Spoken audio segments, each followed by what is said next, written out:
Olá pessoal, tudo bem? Começando aqui a gravação da nossa aula de revisão, né? Eu preparei uma folhinha de atividades para vocês revisarem, né? A gente comentou na última aula, né? Vocês revisarem essas questões para a prova.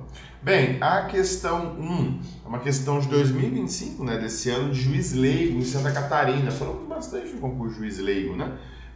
Principalmente quando a gente trata da Lei 9.099. E por óbvio, como o juiz leigo ele trabalha no juizado, nos concursos acaba chovendo a Lei 9.099, que é a lei que ele vai trabalhar, né? Fala lá que foi determinada uma audiência de instrução e julgamento lá em Joinville. Caio compareceu na qualidade de testemunha de acusação, Maria vítima e Lucas de testemunha de defesa. Resiste que o acusado não se fez presente tendo o juízo decretado a revelia. O que é revelia, né? No processo civil existe a revelia lá, que significa que os atos, né, os efeitos da revelia no processo civil significam que todos os atos contidos na lei judicial serão tidos como verdadeiros lá no processo civil, desde que não se trata, né, de direito que demande prova, etc.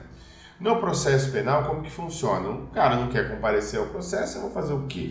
Vou forçar ele a comparecer? Não, né? Eu dou a oportunidade dele se defender e cito ele, você precisa ir lá, cara. O cara não quer, não participa, eu vou prender ele. Também não tem necessidade, eles é um crime pequeno, né? Então, eu decreto a revelia dele, ele foi citado, mas ele não quer comparecer, ele não quer auxiliar, ele não quer se defender. Então, nessa situação, o que eu faço? Né? Decreto a revelia dele, desde que citado, né, corretamente, e aí eu continuo com a ação sem problema nenhum, tá?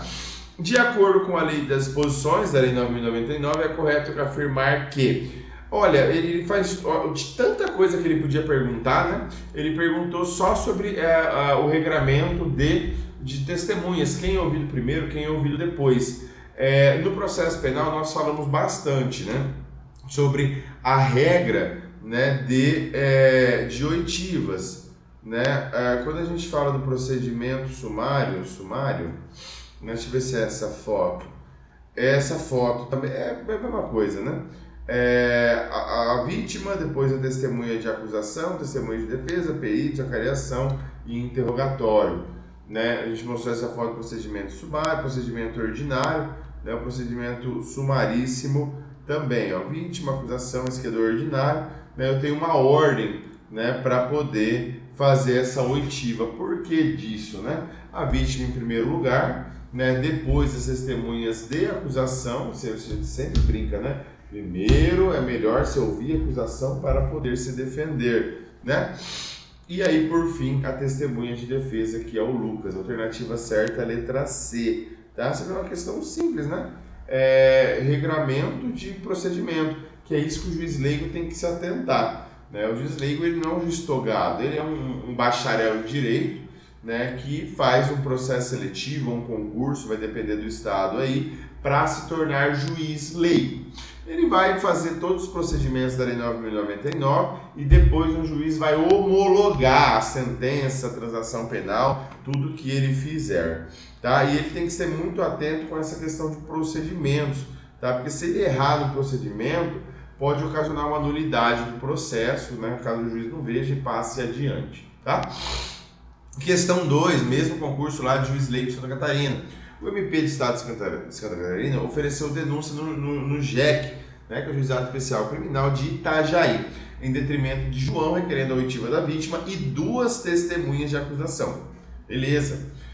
O juízo, após observar as formalidades legais, designou audiência de instrução e julgamento, né? Geralmente o juizado, já falamos bastante sobre isso, tá? E cai muita prova de juizado, muita mesmo, tá? Como funciona a questão do juizado, né? Primeiro marca uma audiência preliminar para ver a transação, sursi, etc, né? Deu transação, deu sursi, beleza, mata o processo ali. Não deu, volta para o Ministério Público fazer. Sobre regra, a denúncia é oral, tá? Mas eventualmente ali pode voltar para a delegacia para ouvir alguma pessoa que não foi ouvida, né? Alguma produção de provas. Se tiver tudo prontinho, o MP denuncia oralmente. Já vi isso acontecer, errar, mas já vi acontecer, tá?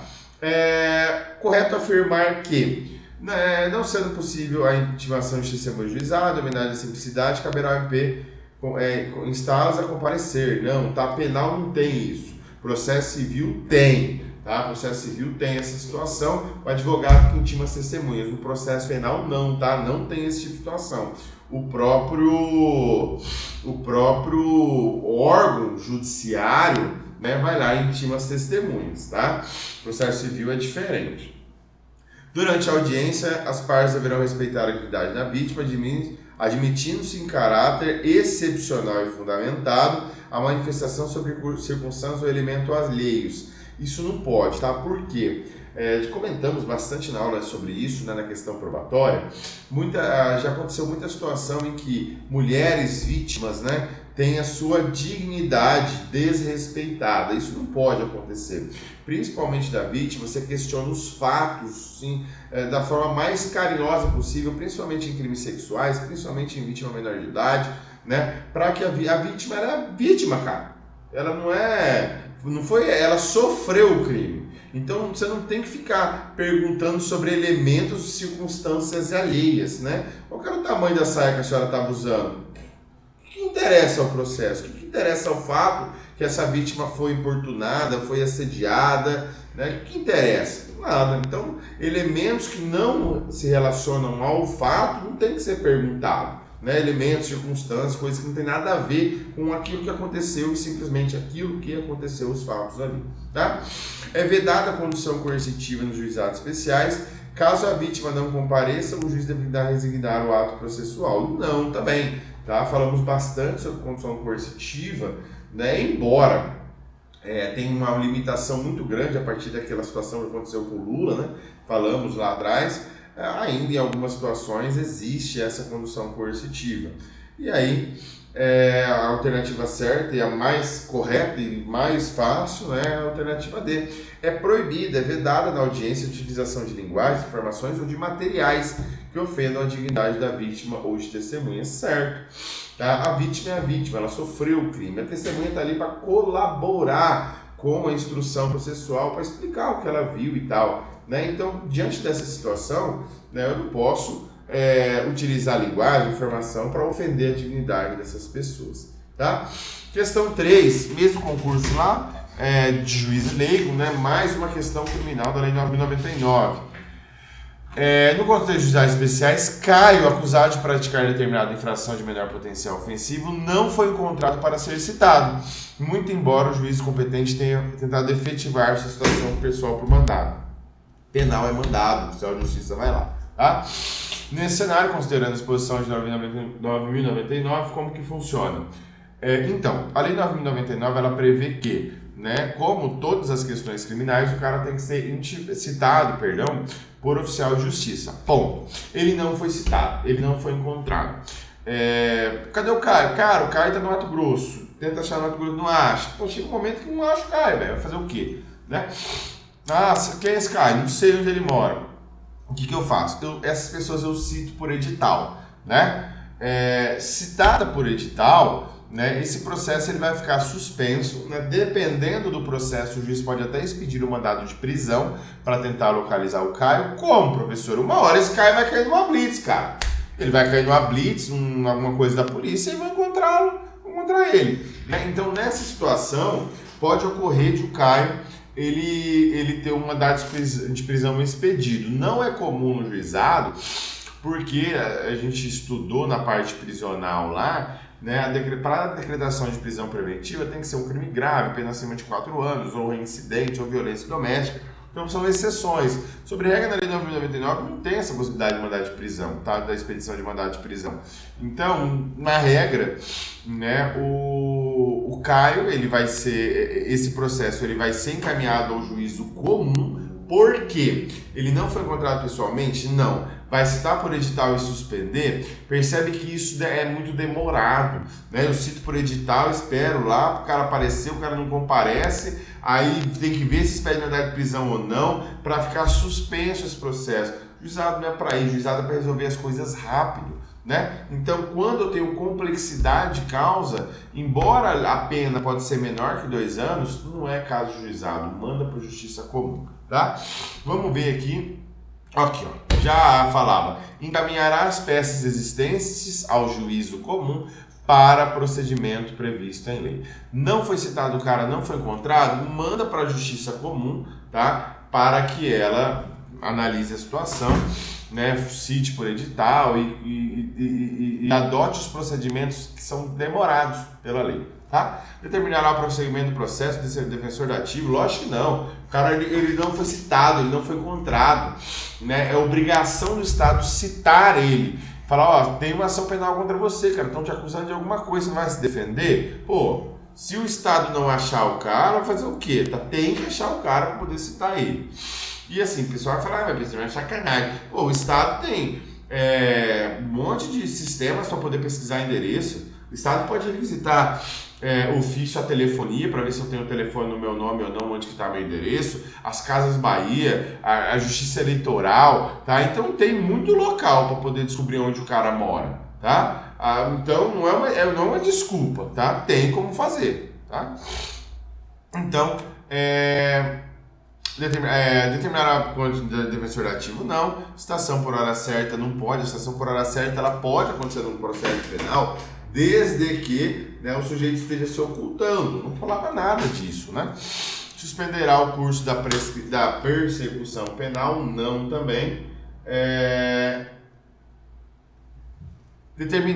Determinará a sua citação por edital? Também não, tá? A citação por edital só na Justiça Comum. Questão 4, né? Mesmo concurso lá, outra vez sobre a Lei 9.099, né? Cai muito na Lei 9.099, por isso que eu botei bastante para vocês, tá? Questão 4, falava lá, beneficiário do sursi processual, né? Sempre cai transação, sursi, sem chove em prova, pessoal, porque é muito comum no processo penal, institutos despenalizadores, né? Contudo, no curso dos respectivos períodos de prova, né? Cuidado, transação penal, transação já tem que lembrar de cesta básica, tá? Cesta básica, o que é? Né, a transação penal. Na transação penal, quando o sujeito tem pena máxima, o crime que o cara está sendo acusado, a pena máxima é de 2 anos, como que funciona? O cara ele tem a possibilidade, né, desde que o MP verifique ali a situação dele, acha que caiba, de pagar a cesta básica, de prestar serviço à comunidade, alguma situação, né, que ele ajude ali a comunidade. Tem cidades que o juiz manda doar sangue, tá? O promotor faz o acordo para o cara doar sangue. É uma contraprestação para a sociedade, né, em relação ao crime que ele cometeu. Ponto. Dito isso, o cara, ele Me perdi. O cara ele vai lá e faz um acordo com o promotor na transação. Então ele paga aquela situação, ele presta aquilo que ele se obrigou a fazer e aí posteriormente ele inicia-se ali o acordo, faz o acordo, ele cumpriu, acaba o processo. No sursi, não, a pena mínima é 1 ano. Como que funciona no sursi? No sursi processual, o cara tem um período de prova de 2 a 4 anos que ele fica indo lá assinar no fórum, tá? A ideia é corrigir aquele comportamento do sujeito, tá? Típico caso do embriaguez ao volante. O cara bebeu e dirigiu, né? Apenas, se não me engano, 1 a 5 anos, né? No 306 do CTB. E aí ele começa... né? Eu quero corrigir esse comportamento dele. Então ele fica de 2 a 4 anos indo no fórum, assinar, mostrar onde ele trabalha, onde ele estuda, onde ele mora, e ele assina lá durante esse período. Passou esse período, ele não praticou o crime novamente, não praticou nenhum outro crime doloso novamente, beleza, arquiva o procedimento, o Estado entendeu que ele corrigiu ali as condutas criminosas que ele outrora tinha, correto? Beleza.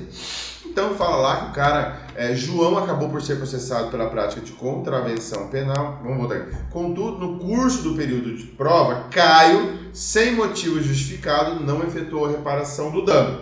E João acabou por ser processado pela prática de contravenção penal. Essa questão era uma questãozinha um pouquinho mais complicada, tá? Não é só simplesmente entender a questão... deixa eu abrir aqui, do que são os institutos. Geralmente eles cobram só o que são os institutos, Mas junto com esses institutos eu tenho alguns outros regramentos mais específicos, né? É importante também falar que agora que você vai vendo, você vai... que questão interessante também, a transação e o sursi não geram reincidência, não geram maus antecedentes, tá? Por isso que é muito bom o acordo. Então, aqui é uma questãozinha um pouquinho mais complicada, ó. Não pedia só o cabimento, pedia os regramentos quando o juiz pode ou não pode, né, rescindir esses acordos. Tem aqui uma tabelinha que eu coloco, aqui, ó, que facilita, né, a revogação obrigatória e a revogação facultativa. No sursi, né, que é isso que a questão está perguntando, não reparar o dano ou processado por crime, o juiz é obrigado a revogar.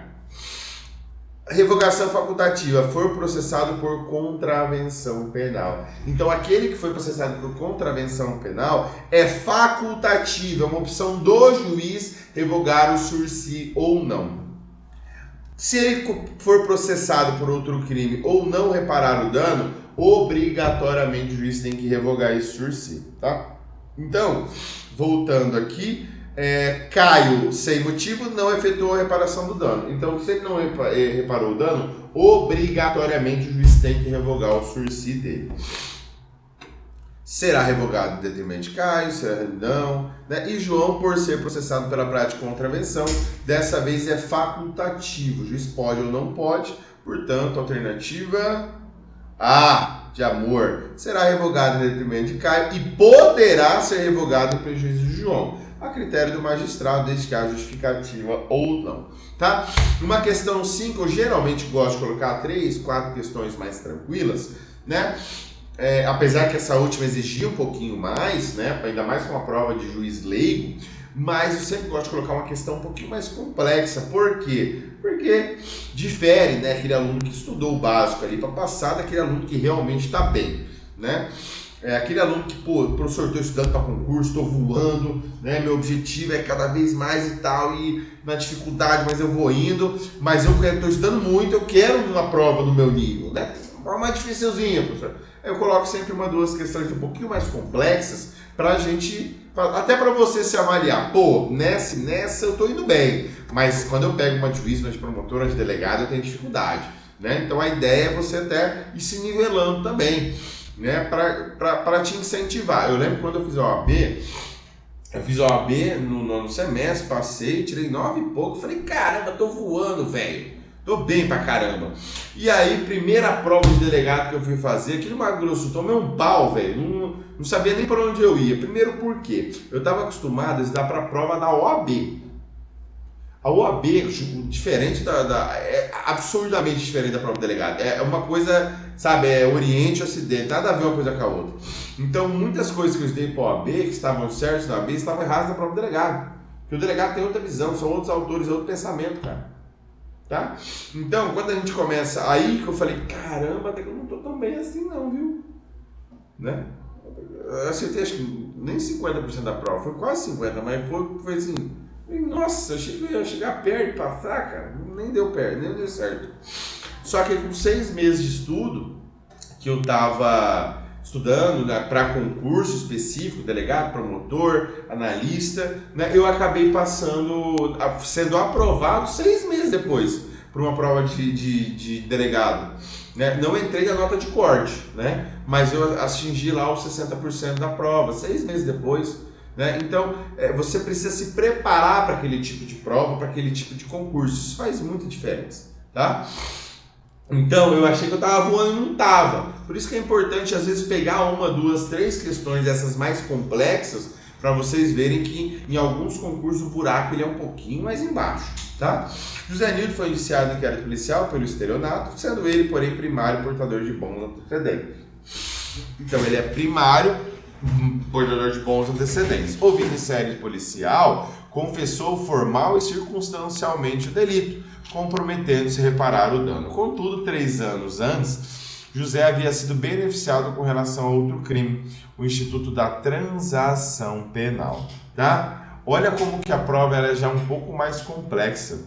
Ela exige de você saber... O delito de estelionato, que é o 171 do Código Penal, 171, né, ele é um delito muito comum. É óbvio, nessas provas, o que eles gostam de cobrar? Muito conhecimento do aluno, né? Então, eles entendem que o aluno, o 171, é meio que obrigatório você saber, sabe? É obrigatório você ter a noção de qual a pena do 171, do 121, que é o homicídio, desses delitos, tá? Eu vou abrir o 171 aqui, mas, salvo engano, ele é a pena de 1 a 4 anos do estelionato, 171. 1 a 5 anos. Ó, então, 1 a 5 anos, ele não cabe transação penal, por conta que a pena máxima é superior a 2 anos, mas ele cabe sursi processual no estelionato caput, tá? Então, ele confessou formal circunstanciamento de delito, comprometendo-se a reparar dano, etc. e tal, tá? Diante desse cenário relativo ao crime de estelionato, é correto afirmar que... Aí a questão eu botei essa questão por quê? Porque existe uma discussão, né, no âmbito da Lei 9.099, se esse prazo de 5 anos, que a gente falou, né, que tanto no sursi quanto na transação, o sujeito ele tem que ficar 5 anos sem ser agraciado novamente com esse benefício. Porque senão o cara pratica todo mês, pô. Tá? O cara que tem dinheiro, ele vai lá, ameaça, ele pratica um estelionato, né, e aí no outro mês ele faz de novo, cara. Então, para evitar que seja também um incentivo para o sujeito não praticar esses crimes sempre, eu acabo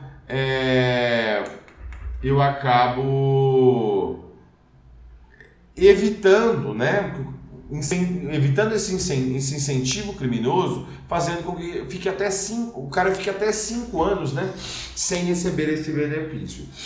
Existe uma discussão, por quê? Eu tenho 5 anos da transação e 5 anos do sursi. Se o cara receber a transação, ele fica proibido de receber o sursi também? Tem discussão, tá? Tem jurisprudência, discussão a respeito disso. Nessa prova em específico aqui do juiz substituto lá do Pernambuco, eles entenderam que o MP pode oferecer a transação, o sursi processual, né? A alternativa certa era a letra E, mesmo que ele já tenha recebido 3 anos da transação penal. Então, o prazo de sursi ou o prazo de transação penal não impede que ele receba o outro benefício, tá? Recebeu transação penal 1 ano, 6 meses, 2 anos depois, ele pode receber o sursi normalmente. O prazo de 5 anos da transação não se aplica-se ao sursi, mas um não impede o outro, percebe? Então, a alternativa certa era a letra E. O sursi processual, ele não, se o cara já foi beneficiado pela transação nos últimos 5 anos, não interessa para o sursi processual, tá? Porque são benefícios diversos, beleza? Então a alternativa certa era a letra E. Questão 6, né, a gente já falamos bastante sobre sursi, transação, composição civil, né, dos danos. A ideia são benefícios. A ideia da questão 6 é explicar, né, o que é a Lei 9.099, tudo aquilo que a gente falou, né, de juizado. Essas ideias de Lei 9.099, elas se relacionam em qual sentido? No sentido de que eu quero propor, em vez de eu ficar prendendo o cara por crime pequeno, né, eu pego esse cara, em vez de prender na PED, mando ele restituir a comunidade. Então, além da 9.099, pela questão, né, das velocidades do direito penal e tudo mais, eu evito que prenda-se, né, igual, né, prenda toda hora as pessoas. Então, eu elaboro institutos na Lei 9.099, primeiro para a questão de celeridade, né, segundo para benefícios penais, em que o sujeito eu tire, né, a prisão daquele crime leve e faça com que ele devolva à sociedade alguma circunstância em que ele vai beneficiar as pessoas, tá? Então, nesse sentido, surge a transação, o sursi, né, que são benefícios saúde, um benefício da questão processual que vão ajudar, né, o réu, ao juiz também, a toda a comunidade de direito, né, a tirar a prisão desses crimes leves e propor formas melhores, né? Direito lá de segunda velocidade, que a gente falou, né? A ideia é tirar nessa parte de punição, de cadeia, e fazer com que o cara devolva para a comunidade de alguma forma, repare o dano, né? Doe para alguma instituição que precisa diante de alguns crimes. Nesse sentido, né, surge a composição civil dos danos, né, principalmente dos crimes de ação penal privada, a gente comentou sobre isso, né, o cara vai lá, me ofende, pô, tudo bem ele me ofender, né, eu fico chateado, eu entro com uma queixa-crime contra ele. Mas, pô, o cara tá me oferecendo 10 mil, cara, pra poder fazer uma composição civil, já me pagar uma indenização ali, será que não compensa? Eu acho que compensa, cara, eu acho que compensa. Vou ficar chateado porque o cara me xingou? Vou. Só que eu vou ficar chateado na praia, né? Vou ficar chateado tomando a caipirinha, vou ficar chateado. Aí é tranquilo, pô, tá? Então a gente brincou a respeito disso, mas é uma forma interessante, né, de você resolver esses pequenos delitos. Então, na composição civil, transação penal, né, SURSI são vários instrumentos que a 9.099 traz. Então, a ideia é falar um pouquinho desses institutos, né, apontando as críticas, limitações, né, que são os 5 anos, né, qual que é o prazo de um, prazo de outro, discutir a respeito desses institutos, né. Eu coloquei praticamente todas as questões, algumas questões aqui, né, relativas a procedimentos, né, no contexto geral, mas na nossa matéria vai cair a parte, né, de provas, né, e procedimentos ordinário, sumário, sumaríssimo, né, sumaríssimo é o da Lei 9.099, procedimento ordinário é esse que a gente estudou numa aula, né, que é o procedimento que também se alia, né, muito ao procedimento sumaríssimo também, é muito parecido, né, citação, defesa, isso é meio que universal o procedimento, processo penal, óbvio que cada um com as suas nuances, né, e aí, eu não coloquei roupa, eu nunca falei eu julgado aqui, eu não coloquei as questões relativas ao tribunal do júri, mas a nossa prova cai também, tá? Então, provas, procedimentos, ordinário, sumário, sumaríssimo, procedimento do júri. Só isso, tá? Vai cair na nossa prova. Beleza? A única coisa que eu vou pedir para vocês é trazerem o gabarito dessas questões para que eu possa lançar a nota de atividade de vocês. Beleza? Então, façam como uma revisão, né? E aí a gente já vai fazer a prova, né? A turma do noturno na quinta, a turma do matutino na outra terça. Beleza? Bons estudos, pessoal. Qualquer dúvida, siga à disposição. Até a prova, hein? Na hora da prova não adianta. Beleza? Um abraço.